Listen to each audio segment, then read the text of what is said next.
we'll get started in about 2 minutes and 20 seconds. Get started in about 2 minutes and 20 seconds.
I was just told that there is a car that's parked in a handicap spot out there that's got its lights on.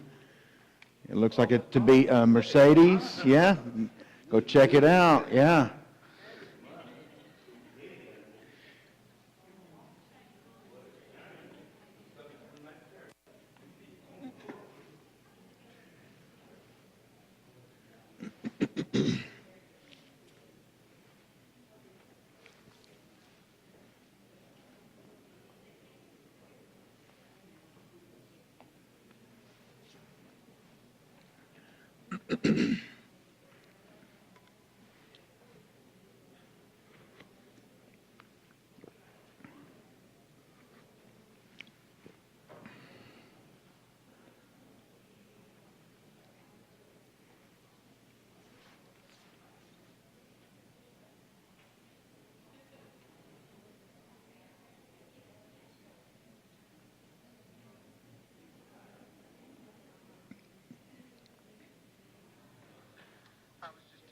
Okay.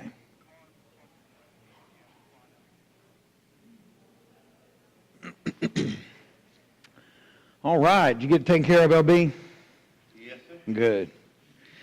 All right. If you don't mind, turn over in your Bibles to the book of Job. We are going to be at the very beginning of it, around chapter 2, 3. Certainly a little bit there. We're going to talk a little bit about Satan's attack. I know we had to address some of this last week. I want to kind of build us back into this. I want to finish the physical crisis this morning and move right on into what we'll look at for several weeks of the theological crisis. And I think that you'll appreciate that as we go through. You'll notice it's more of in the style of poetry, which Job is a poetic book.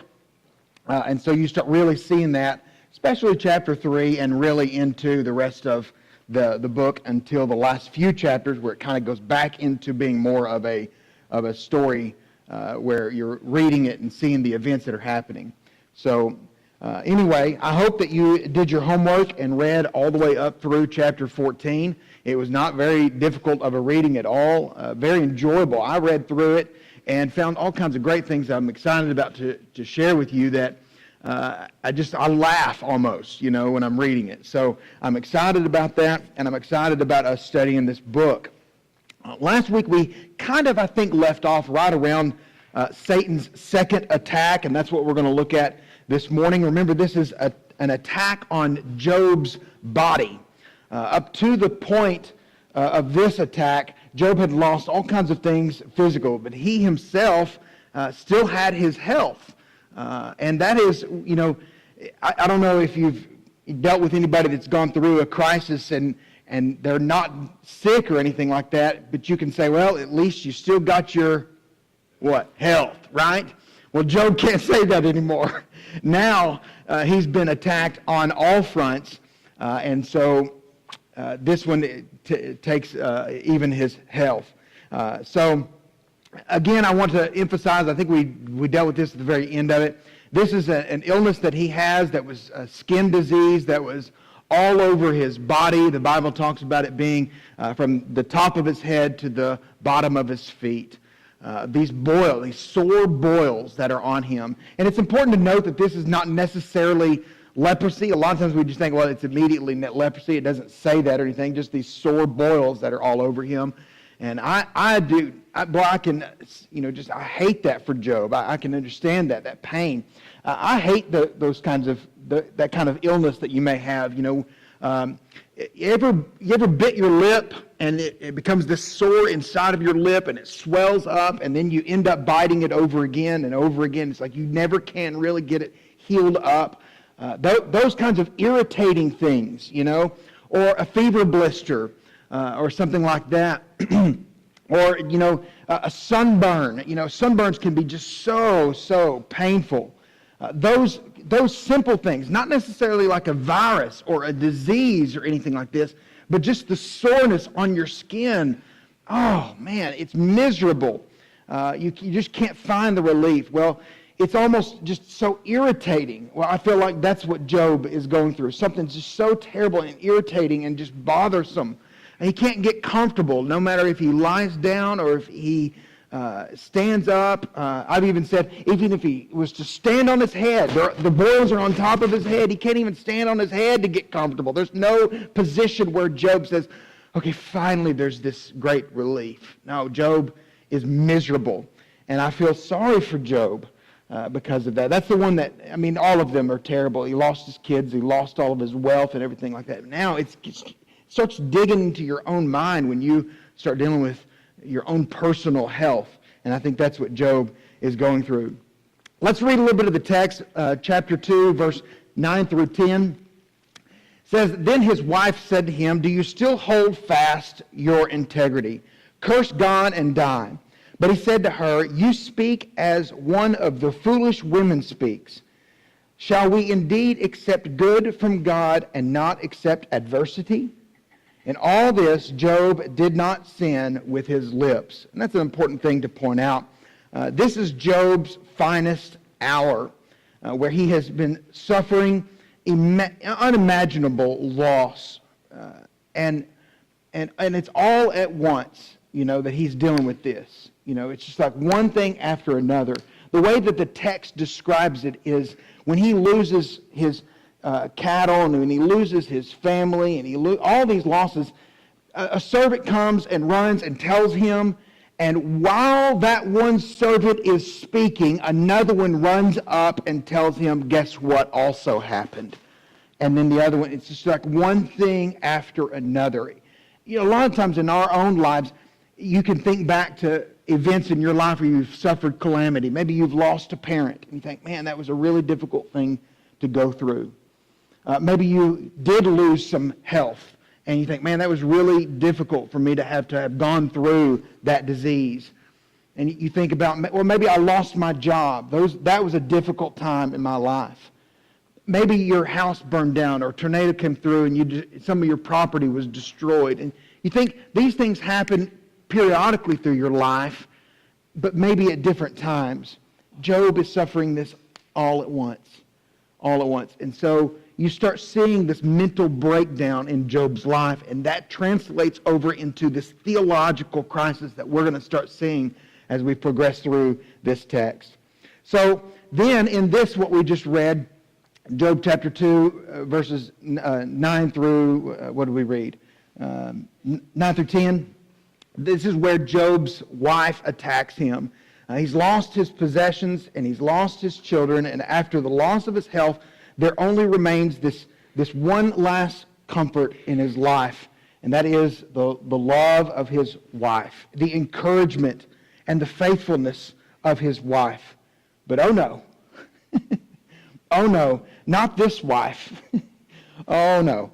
No, she instead tells him to give up on God. Give up on God and give up on yourself, is what she says. Give up on God and give up on yourself.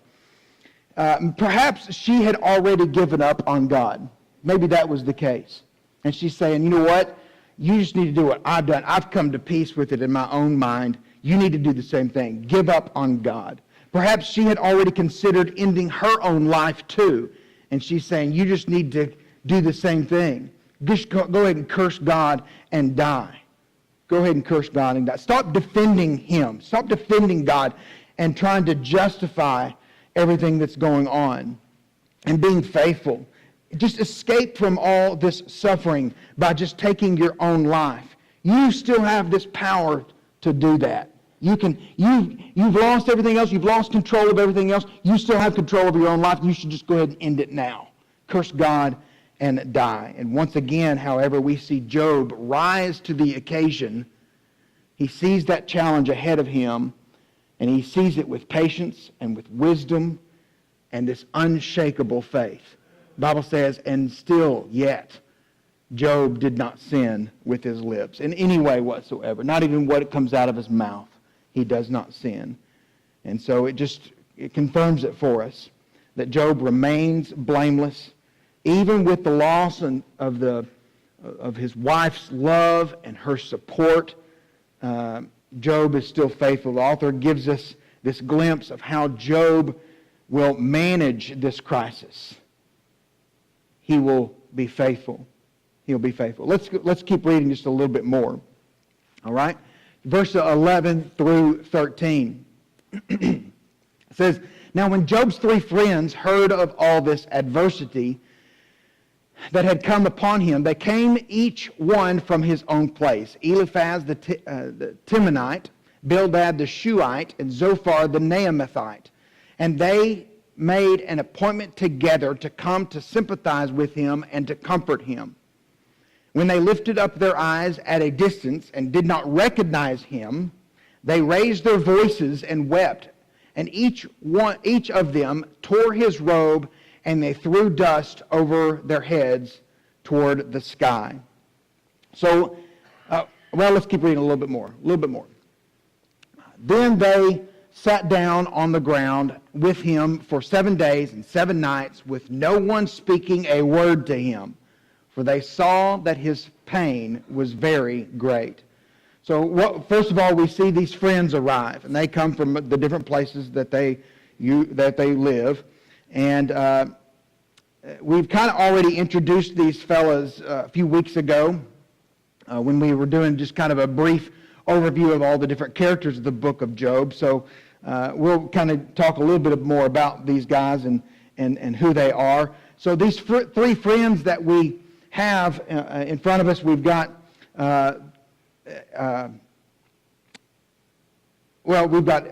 Bildad, Eliphaz, and Zophar, and then later on we'll see that fourth one that is there, the younger one, Elihu.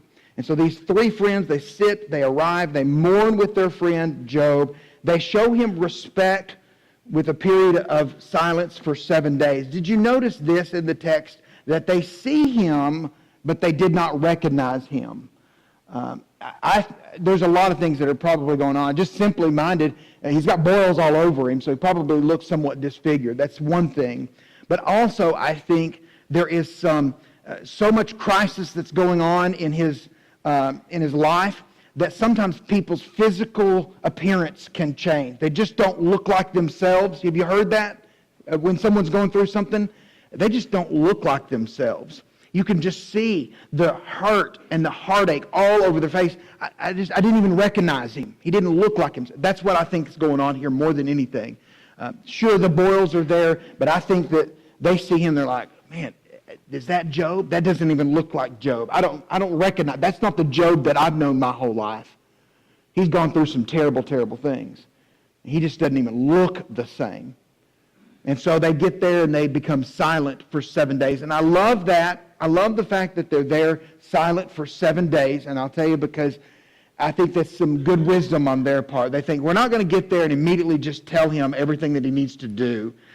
We're not going to just get there and say, okay, Job, we've got the answers. Now, they do that eventually. They think that they've got the answers. And they begin to speak. And some of the things that they say is true.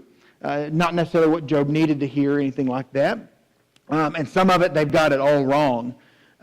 But I think it's interesting that they sit there, they wait to speak. And then Elihu, the youngest of these friends, of the 4 friends, speaks very last. He, I think, does this out of respect. Elihu is local. Okay, so the other friends, if you'll notice, they came from different places. But Elihu is locally right there. And so he didn't have to travel in. He was already there. And maybe he waited for those other friends to come, and then they spoke because he wants to show them respect, and then Elihu will speak. So that's a good way of looking at it. Then Job gives this, make sure this is right. Yeah. He gives a soliloquy, okay? And he does this, and you can see these 3 questions that he gives. First of all, why was I born? Is the first one. Why was I born? Trying to make sure I keep up with everybody that's online too. Why did I not die at birth? And then the last one, why can't I just die now?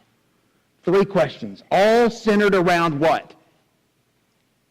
Basically not existing. Okay, he wants to, first of all, why was I even born? You know, and we ask that question. You may ask that question. What's my purpose? Why was I born? You know, if Job's saying, if this is what I've come to, if all this loss of everything has happened to me for no reason, then why was I born in the first place? That's what he says. And that's chapter 3, verses 1 through 10. Why did I even exist from the very beginning? Then he says, okay, fine. I did exist. I was born. Why didn't I just die right there at birth? Why was I given life just to suffer for no reason? Why not just take me at birth? He'll revisit that thought later on when he responds to one of his friends. And there is great poetry there in our English. It's not in the Hebrew or anything, but he talks about coming from the womb to the tomb. From the womb to the tomb. That sounds poetic, doesn't it? Why didn't I just die whenever I was born? And then he says, okay, fine. I've lived my life. Just take me now. Verses 20 through 26. Why can't I just die now? This present suffering makes no sense whatsoever, no justice. So why not just end it now? Alex, yes, sir. I'm not Job. I'm not Job far from. I have been in a situation like this. Uh-huh. So Lawrence Brown Encyclopedia full of testimonies. Sure. When I used to do wrong, get caught up, go to jail. God, do drugs, you on rehab. Why, God? You don't love me no more. My family kicked me out. Why? I should never even been born. My family don't love me no Yeah. more. But through grace and mercy, a little time, and Sure. prayer, Yeah. came through. Yeah. Well, and LB, that's an okay thing to go through. You know, what Job is doing here is not wrong, questioning these things. I think when we all face those difficult crises in our life, we do question those things. Why is this happening? That's really the question. Why am I existing just to suffer like this? That's a healthy thing. But it's healthy to not remain there. It's healthy to come out of that. And we see that progression in Job's life. He'll come out of that and realize that later on. But right there in the moment, you go, okay, why is this happening to me? Why am I having to suffer this way? And that's a good thing to do, because sometimes when you start questioning these things and you have been doing wrong and you are in trouble, you start reevaluating your life and saying, I don't want it to always be this way. I've got to do some things different in my life so that I'm not feeling this way anymore. And that can serve as motivation to make some correction in your life. Sure. Good stuff. Well, all this crying out, this, if you'll notice, this is a big transition period right here in chapter 3. We move from the physical crisis into a theological. These are theological questions that Job is asking. Why was I born? Why did I not die at birth? And why can't I just die now? These are theological, okay? These are not physical anymore. Even though it's dealing with his physical life, he's questioning his existence. That's theological, okay? And that's very important. The weight of this physical suffering now, joined with the weight of this theological crisis, begins to brew inside of him and begins to take on his patience and his faith. This theological conflict, if you remember, is that Job and his contemporaries believed that God's justice was given out in real time. Remember? They thought if you did good, then you got good right then. If you did bad, then you got punished right then in real time. That's a theological viewpoint. And so you start seeing that, and Job believes that. He's thinking, why, if these bad things have happened, why am I getting punished right now? And why not just take my life right now? And that's, his friends believe that, and Job believes that. This idea that God punishes and God rewards in real time. In real time. I think I broke it down. Yeah, I think I've got it here. Let's see if I can put this up here correctly. Yeah. So you've got levels of goodness plus your own righteousness gives you levels of blessings. So if you say, well, I'm doing good and I do good and I am good. That's the righteousness. And Job is that. He sacrifices to God. He does it even on behalf of his family, of his kids. He is a righteous, blameless man. That's what the Bible says. And he's thinking, well, I've done good and I have good, and I couple that with my righteousness, then that gives me more blessings. Okay? But then you have levels of sinfulness right here, and they think, well, then it's just going to be levels of punishment. So if you've done bad, then this is how much punishment that you will get. I need to make sure I'm kept up here. There we go. And then there. All in real time. That's an important part of it.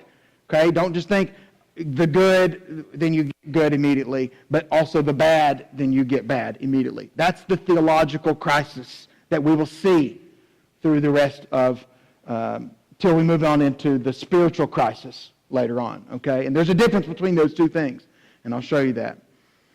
So anyway, he's dealing with this, he starts leading into this theological crisis right here. All right, I think we're moving in, yes, okay, I just want to make sure. That was to finish up last week. We didn't get to finish it all up, so this is like new lesson material now, okay? So I just want to kind of make sure we're hitting all that. All right. Oh, good application for us real quick. We think we know better now. We think we know better. Oh, Job, come on. You should know better that that's not the way it is. You know that good things happen to you, and that doesn't necessarily mean you get good things. Or you do bad things, and you're immediately going to be punished. We know better today. No, our society does not know better, and I think that sometimes we, too, don't know any better. We'll say, well, our society will, and I hope that we don't lead into this as well, but our society will say, that's karma, and that is, Hinduism, and that is Buddhism, religion that believes that. The good you do, you get good. And that is far from Christianity. Okay? Now, in respect to that, if you are righteous and if you are doing what you're supposed to do, then you will be rewarded by God throughout all of eternity. The difference is it's not necessarily right now in real time. Okay? They think you do good, you get good. Bad things happen to you, that's because you've done some bad things. But we say things like, instead, we may not say karma, but Christians will say things like, well, what comes around goes around. What comes around goes around. And there is some truth to that, isn't there? There's always a little bit of truth in a lie. Okay? There is some truth to that. What does come around, what goes around does come around, for sure. In physics, that's the truth. But even somewhat in life, you will get punished, and you will have to face consequences in some way or another, but not necessarily in real time. Not necessarily right now. And that's what we're having to deal with. So let's try. What do we learn in crisis management right now? As we're learning from Job, we have to learn that while we're dealing with a crisis all around us right now, everywhere, in different things, a global crisis, an economic crisis, a political crisis, we're dealing with all that right now in our country, but then you're dealing with your own personal crisis. You're dealing with those things. And you may have several of these crises that are happening in your life, and you think, well, how do I manage those? Well, let's learn from Job. Let's see. Don't think that what comes around just goes around. We've got to learn to manage it, and we'll learn how to do that, especially when we get into this theological crisis. It'll help us learn our own way of managing it. Okay? All right. Just want to make sure I'm catching up right here. Make sure I'm right on track. Yep. And there we go. Okay, good. All right, so even though Job performed well through the physical crisis, he did pretty good. He lost everything, and the Bible says he did not sin with his lips. He did pretty good. He begins to suffer this theological breakdown, and he suffers. And it came in the form of these three friends, and then that fourth friend who challenge Job, and they challenge his mindset and his thoughts. And they seem to have this conflict between what's going on in the present situation. And their challenge came in the form of this question. Here's their question for him. If you are as innocent, get that advanced. If you are as innocent and righteous as you claim, then why is God punishing you so severely? Okay? You see this theological crisis? The good happens good things, the bad things. If you are as innocent and blameless and faithful and you love God and you go to church and you go to Bible class and you serve those people, if you're as good, then tell me, why are these bad things happening to you? Why is that the case? That's the question for Job. That's what his friends begin to ask him. Job's dilemma here is that he believed both statements to be true. Job believed that he was innocent and he was righteous. And he also believed that God punishes guilty sinners. He believed that. But we've got to ask this. Then why is he being punished? And that's the theological crisis. And it played out in a series of 3 cycles of speeches between Job and his 3 friends. And then 2 speeches by Elihu, who waits until the end, where Job and his friends have finished speaking, and before he makes any comments whatsoever, and then Job makes no response to Elihu. These dialogues and these speeches, they explain the prevailing theological thinking at that time. It really does. It's just so obvious to us as we move through it, as well as Job's attempt at resolving the contradiction that he was wrestling with in the theological crisis that he was living through. And isn't that the way that we feel about it? When we're going through a crisis, we think, how am I going to wrestle with this. It's a fighting match. I've got to fight my way through it so that I can live through it. Why then is Job being punished? That's what we will ask, and that's what we'll discover. So let's move into it. Let's just talk a little bit about it. Cycle number 1. And I hope, like I said, we're not going to go through this verse by verse. I may have gotten too far. Let's just check. Yeah. So we're not going verse by verse. So I'm hoping that you've read this, okay? I'm hoping that you've read this because we really don't have the time to go through verse by verse and word by word or anything like that. But if you've read it, then you're going to be able to see it. So remember that we are looking at the book of Job from the thematic viewpoint, okay? Not verse by verse. So we're looking at it as a thematic outline. We've looked at the physical crisis, chapters 1 through 3. We're looking now at the theological crisis, chapters 4 through 14. And then we will look at chapter 15 through the rest of the book in the spiritual crisis. And so the theme of this first cycle is the nature of God. The nature of God. And that's what he's dealing with, okay? So Eliphaz, let me make sure here. I keep moving a little bit too far. Eliphaz emphasizes God's holiness and his goodness. Bildad emphasizes God's righteousness, while Zophar focuses on God's wisdom. Okay? All right, so let's look a little bit more into this. Eliphaz, who is Eliphaz? Eliphaz is a devout old man. He's more gracious. He's kind. When you compare him to the other friends, the other ones are a little bit more blunt. He bases his arguments for the doctrine of retribution, the good are blessed and the bad are punished in real time, on his proof, that is, how things have worked based upon his personal experience. He's saying, listen, this is the way it's worked for me.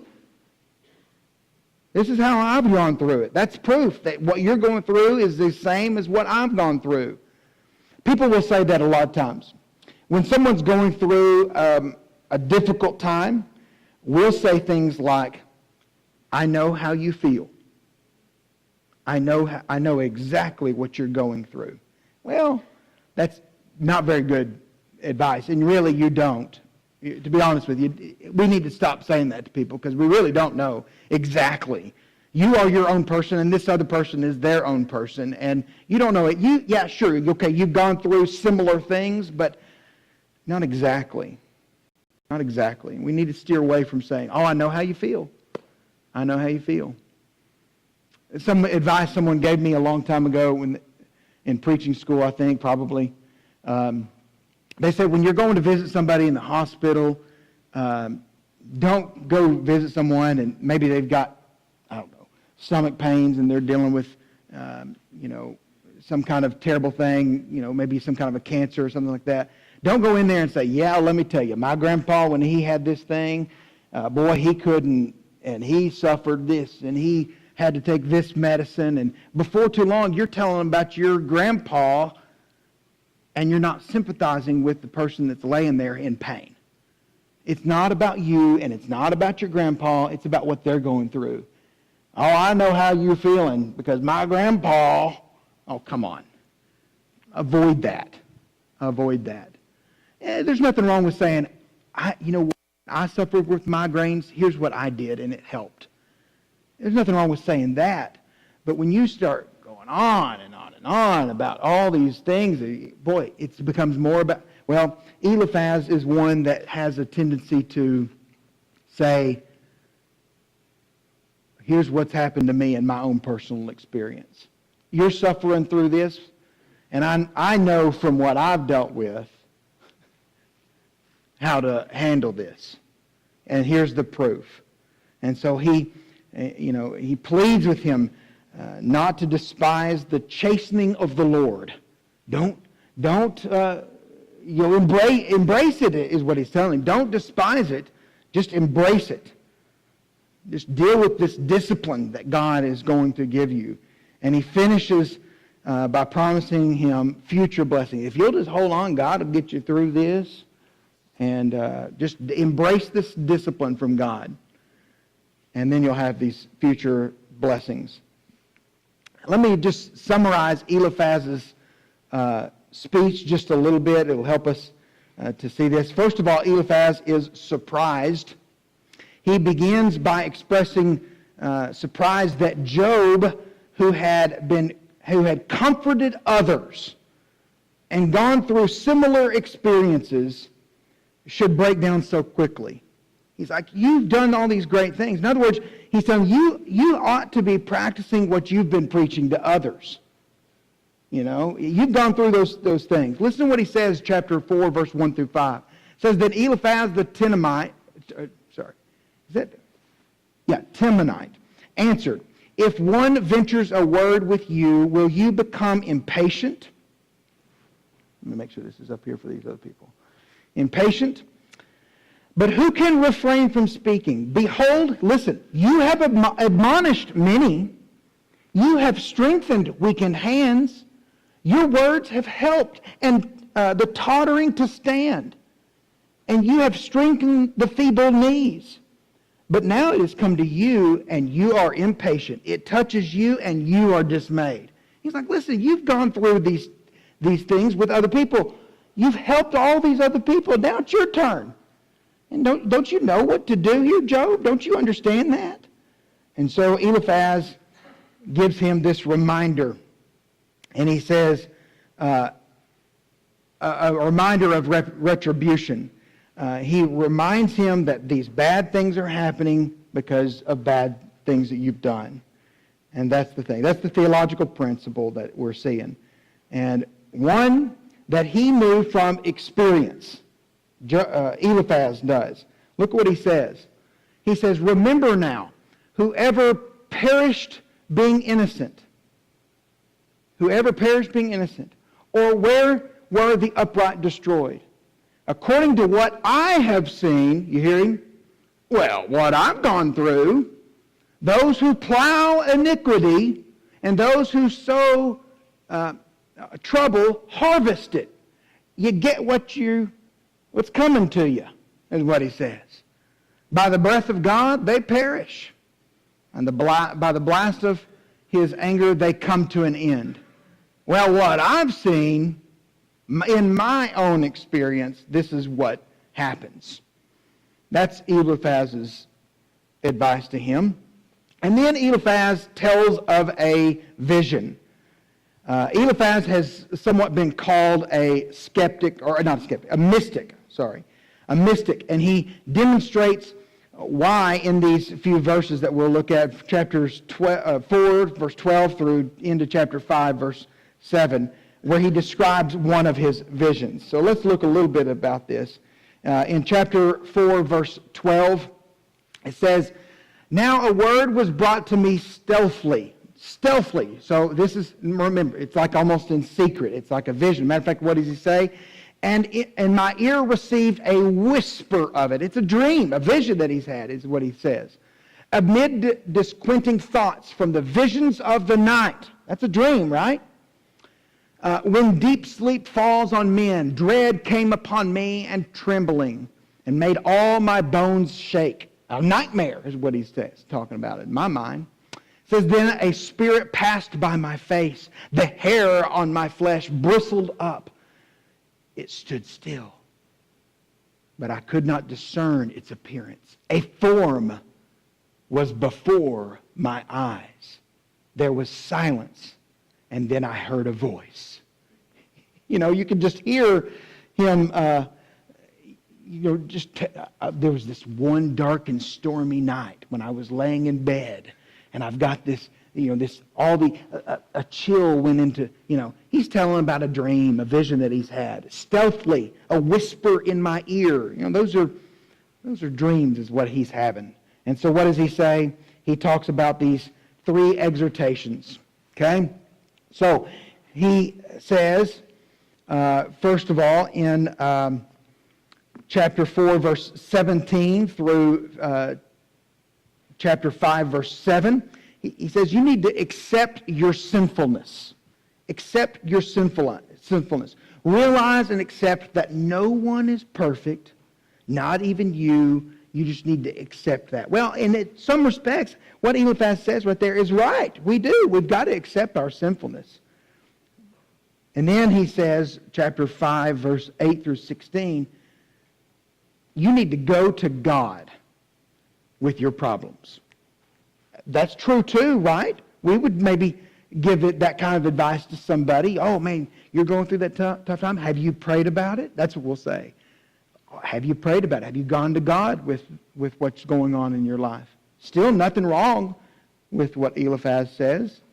Job should commit his cause to God. Whether he's innocent or whether he is guilty, he should go to God with his problems.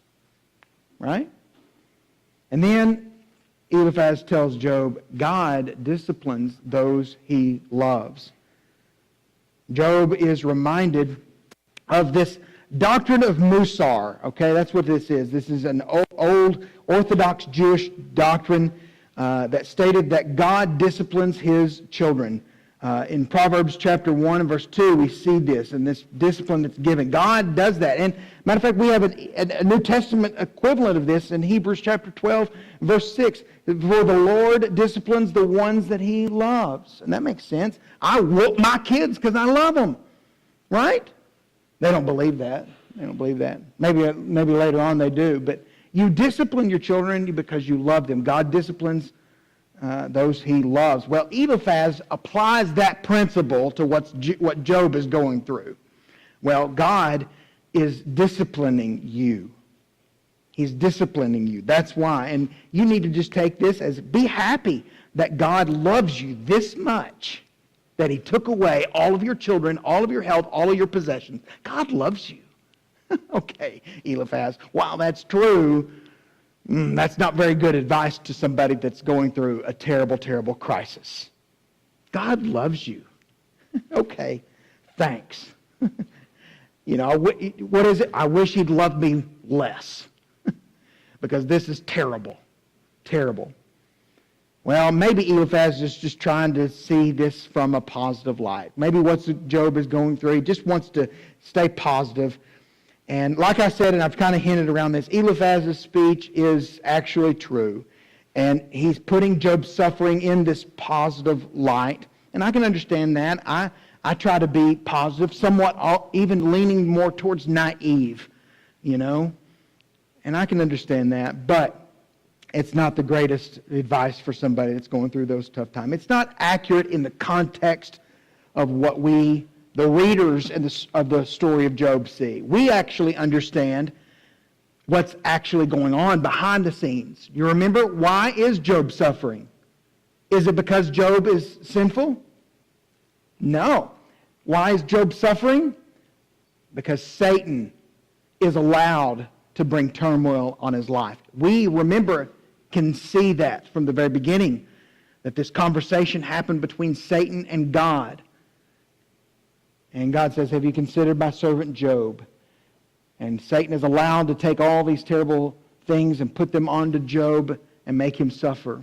But the friends don't know it, and Job doesn't know it. And so the friend's advice is, God loves you. That's why he's doing that. And that is not the case. While the principle is true that God does discipline those he loves, that is not the case here with Job. And that's so important for us to understand. It really is. I've got just a few more minutes, and maybe we can get through Job's response to what Eliphaz says, and then we'll call it quits this morning. Well, Job gives a response in chapters 6, verse 1 through 7, verse 21. And Job's reply is not a philosophical or theological rebuttal of what Eliphaz argues. What Eliphaz exhorts him with, but it is an emotional reply. Okay? He doesn't come back with him and says, yeah, but you know what, this verse says, or he doesn't crack open his Bible and say, yeah, but I understand what's happening here. No. It's an emotional response, is what Job gives. It is a cry of one who has suffered great loss and great tragedy. In a word, his first reply is, it's deeply human, it's personal. And he says three things. Three things is what Job says. I need to make sure I'm caught up right here. Three things. First of all, chapter 6, verse 1 through 4, he talks about how wretched he is. In other words, he has ample reasons to be miserable and angry. Job answered, he says, "Oh, that my grief were actually weighed and laid in the balances together with my calamity.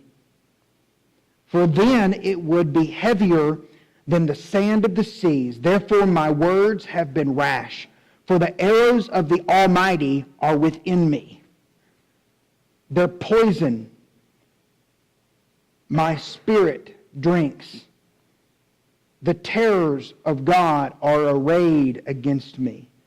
I love this right here. He's talking about how terrible the situation is. And he says, you know what?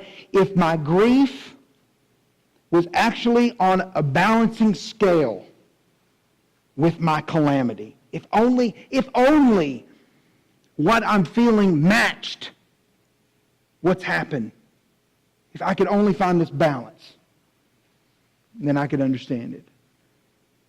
I am wretched, is what he says. There's the three responses. I am wretched.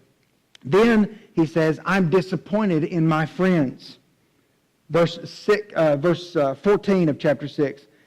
His point about them is that by withholding their kindness and warmth as friends, their appearance has only increased his suffering and not comforted him as friends ought to do for one another when in need. For the despairing man, there should be kindness from his friends. And so he does not forsake the fear of the Almighty. That's chapter 6, verse 14. For the despairing man, there should be kindness from his friend, so that he does not forsake the fear of the Almighty. In other words, Jesus says, I just wish my friends were good to me. Just be there for me. I need your presence. I need you, and I'm disappointed. What you've said to me, ELIPHAZ, this is not what friends should say. I just need you to be there for me. I'm disappointed. Then he says, I'm bitter, and I want to be put out of my misery. And that's chapter 7, verses 1 through 21. I'll hit some high points real quick, and then we'll dismiss. He doesn't deny God, but he's angry with him. Is there anything wrong with being angry with God? Let me ask you that. Is there anything wrong with being angry with God? Well, that's a real emotional response sometimes. There's examples of people being angry with God. Okay? That happens. There's nothing wrong with that, but we have to get ourselves out of it. And so he feels that way. He's somewhat angry with God, and his prayer is not for deliverance or healing, but just to put me out of my misery. Just shut me down. Verse 11 of chapter 7. Therefore I will not restrain my mouth. I will speak in the anguish of my spirit. I will complain in the bitterness of my soul. He's bitter. He's bitter. He just wants to be bitter here. Verse 15. He says, so that my soul would choose suffocation, death, rather than my pains. Just put me out. I'd rather be suffocated than go through all this. Verse 20. Have I sinned? What have I done to you, O watcher of men? He's talking to God. What have I done to you? Why have you set me as your target so that I am a burden to myself? What have I done? I'm bitter and I just want to be put out of my misery. That's what he says. Notice that I love this. Have I sinned? What have I done wrong? And this, again, supports our idea that Job believes that he's suffering because of wrong that happens in his life. And he's going, I don't understand it. I am blameless. I am innocent. And I don't understand this. It's a theological crisis. And he's learning this lesson the hard way. And that's a beautiful thing for us to understand. Okay, next week we will start with chapter 8. Bildad's speech and continue reading that. So let me encourage you, if you've not read ahead, you can see I'm not going verse by verse. So it's important for you to read ahead so that when you come into this class, you know what we're talking about because you've read the text already. So read at least right now, this week, chapter 8 through 14, because we'll cover that material next week. Okay? Thank you very much.